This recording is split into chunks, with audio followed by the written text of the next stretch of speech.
help us. Because if you look at all the teams that have qualified, all the teams that went to the WAFCON, you see Nigeria, you see Morocco, you see South Africa. South Africa is also trying to go through that transition of rebuilding the team, trying to phase out some of the old players. And we saw how they struggled. Cameroon has gone through the same thing. Mali is even going through the same thing because Mali was also trying to get some of the under-20 girls to join the team, and they have suffered for it. And so what I'm saying is that if we don't have the nucleus and the core of the team, we probably will also struggle. And I'm happy that these are the girls that we have at the moment. Unless injury happens or something else happens, I don't see him bringing in too many people to discuss the chemistry. Just finally, yesterday, even though we may not talk about it much, there was a bit of a statement from Doris Bredua. She scored 3 times. She had a very tough AFCON. What do you think yesterday's performance will do for her? Does it start a journey that potentially gets her to perform better at the next AFCON? How do you think she would be feeling after getting 3 goals in and, building some confidence after a very tough AFCON? I think that psychologically she has gotten over what happened to her in Morocco. I mean, we all know her potential, right from Hazaka's ladies through to the under-17s, and we didn't get to play too much with the under-20s. But even at the under-20s, when she showed up, she showed her potential. So that is not there. It was left with a little bit of maturity, confidence, and winning over. Because, sometimes when you know that you are supposed to be scoring and you're not scoring, psychologically, it also weighs you down. But I think that she has won that battle. And we can look up to her as one of the lead strikers that the Queens can have. The other person that I am looking at, in fact, I can't wait to see the telepathy or the partnership between her and Miriam Ponsa. Mary is also another prolific striker. And now that she's also gotten herself into the team, she scored in Ismailia. And I think that if she's able to maintain a place in the team and Kim is able to pair them up, it's going to be a very wonderful partnership. The other person I am looking forward to see come out and give us what she really has is Evelyn Bedu. Evelyn has not shown too much for the Black Queens. Okay. And I don't know what it is. But whatever it is that Kim Last has done for Bedu, I think he should be doing for Evelyn, so that we will have choices. It shouldn't be that if Bedu is not there, we will be struggling to score the goals. Interesting.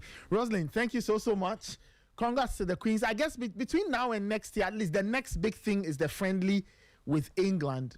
And then after that, we've tried to figure out what else we can do. Just your thoughts on that friendly. It's a big deal. I'm so excited the Queens get to play. It is a big deal. Big deal. I mean, we've always looked forward to such big stages. We've always, if you have checked the history of the Queens, they've always gone to probably France. I mean, most of the teams will invite them when they are preparing for a World Cup and they have to go and face an African opponent. If the Black Queens are not there, then they would invite them. I think we've played Germany, we've played France, but most of the friendly matches have been in Asia, China, Japan, South Korea. This is the first time that we are coming to Europe and playing the European champions. It's a big deal for me. It tells us the partnership, the development of the game. And once this is done, it will bring more attention to the team, and the girls will also be boosted in their confidence. I can't wait for December 2. And it's important because 3 months after that, we are going to the next WAFCON.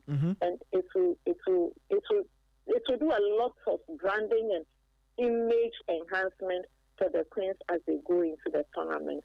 All I want to see is how we prepare them for that game, because we cannot take things for granted. We know that whatever it is, England will, people will come and probably come after me. We know the English team, the Lionesses will beat the Queens. We will know. What we need to do is that we need to keep a respectable score line.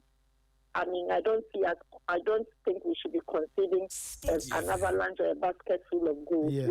We would concede. But what it does is that it gives you the exposure, the leverage, and the platform for you to tell the world that, look, we have also gotten to that point. And then it moves you into your second phase of preparation towards the WAFCON, because the WAFCON, I think, is in April. Yeah. I think the WAFCON is in March, April, because of the World Cup and everything is being shifted forward. So March, and then it ends somewhere in April. And that is how you go. And because it is a World Cup qualifier, everybody would also be paying attention to it. And I think that is how it's about the preparation. I don't know when they are going to be called to camp. Obviously, they would assemble or they will meet in England to prepare before they go into the game. Rosalind, thank you so much for your time. Really appreciate it, and have a good day. Thank you for having me. Wonderful. That's Rosalind Amu, senior colleague, and she's the sub-editor at the Daily Graphic, sharing her thoughts on the Black Queens, because women's football has been her beat for many, many years. So she's more than qualified to talk about the game. Emmanuel Ayamga, you are also at the stadium. The Black Queens is also your beat. We always accuse you of being in Team Nora, but that's just on a lighter note. But what did you make of the Queens yesterday? They beat Egypt by 4-0. I think it was a brilliant performance, especially in the second half, because they started very slowly in the first, because for 2 days they trained just for, I can't even say half a day, because that was it, before they played against Egypt. And they are not superwomen. Obviously, if you don't train before you go into a game, you start a bit lethargic, you start a bit slow, and that is what we saw in the first 45 minutes, where they took time to warm themselves into the game. So you could tell that in the beginning they were not themselves. They had to take some time before they could get into their stride to score the goals in the second half. And what I observed from being at the stadium was that I think the fitness trainer of the Black Queens, Enoch Daiti, he was very hard on them in the beginning. Wow. Right onto even after the national anthems were played, he was still taking them through their paces. that should tell you how they knew that they were not really, in terms of fitness, they were not really up there yet, and they needed to keep their fitness up before the game started. And even the coach said at the end of the game that the first half was more like a warm-up for the girls, because they hadn't trained that much before the game started. But I like the performance in the second half. They started very quickly, put off the chances that came their way, and then for Doris Boydua, who was scoring a hat-trick, it's been a very tough year for her